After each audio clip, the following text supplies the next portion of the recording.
Good morning, Michelle. Good morning, Stephen.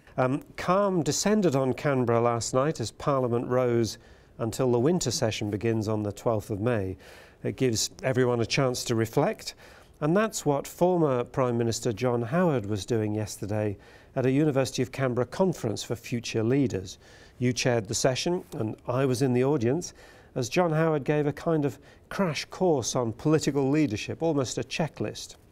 You pick up some of John Howard's points in your column, Grattan, on Friday, starting with his fundamental proposition that a leader must believe in something and then be able to persuade people to come round to it.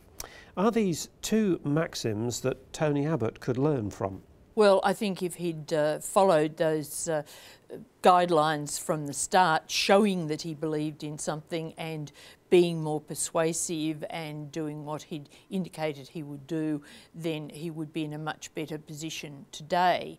I think that Tony Abbott does have a belief system, but it's a more confused one probably than the Howard belief system, and certainly it's been projected in a less coherent way during his government. And he is not as good a persuader of anything as Howard was. I think Howard did have the knack of getting across clear messages where Tony Abbott has not been able to do that.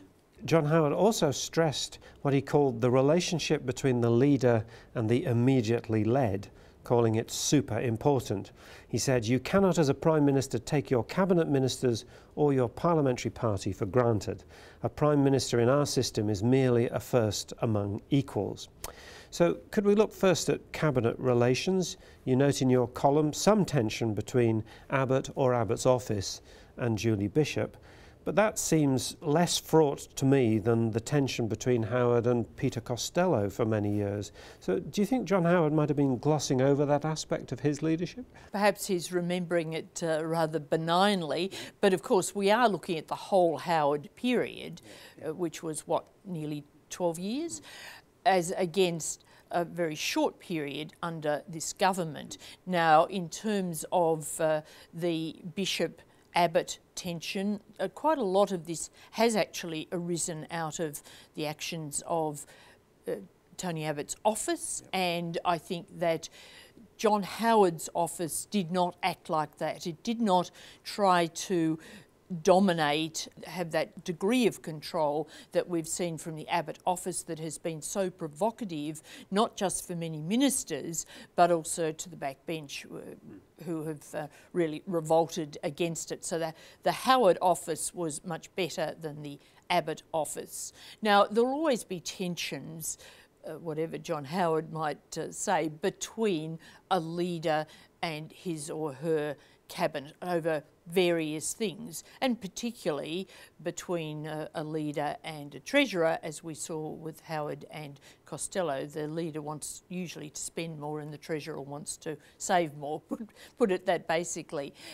Now, in the case of Tony Abbott, we've seen a bit of this between the Abbott let go the purse strings recently and Joe Hockey, no, keep them tight, although now I think they're on the same page. But it's a question of managing the relationship between the leader and the ministers, and that is really necessary if you're going to have a team spirit, a team presentation.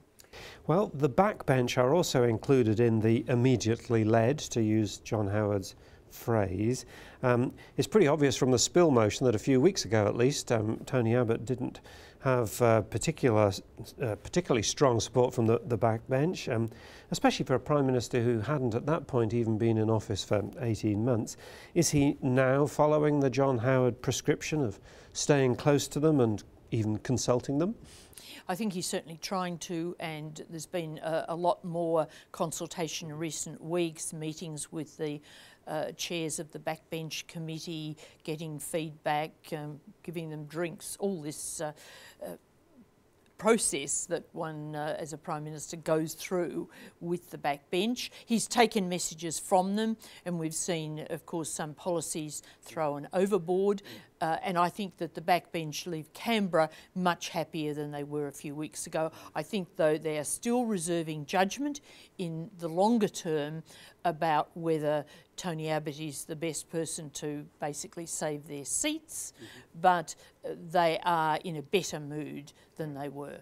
So picking up policies overboard, as you put it, does it get any easier if once a Prime Minister has announced unpopular measures, he or she then backflips on them? Doesn't it run up against the Howard requirement that a leader needs to stand for something?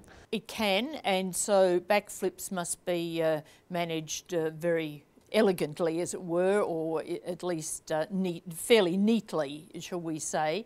It's not easy to manage them, but it's a balance, whether it's better to put them overboard and cut your losses, or whether you stick to them for the sake of consistency. Now, in the Medicare backflip, for example, the co-payment, the government obviously felt that that was just bleeding it so much that it was better to go. Well, Michelle, by the time many of our loyal viewers are watching this, the result of the New South Wales state election will presumably be known.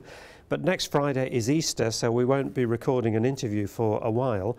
Perhaps, however, you'll be writing about how a leader like Mike Baird can sell some unpopular policies if he or she is likeable and thought to be a straight talker. Until next time, however, enjoy your Easter break, Michelle. Thank you. Thanks, Stephen.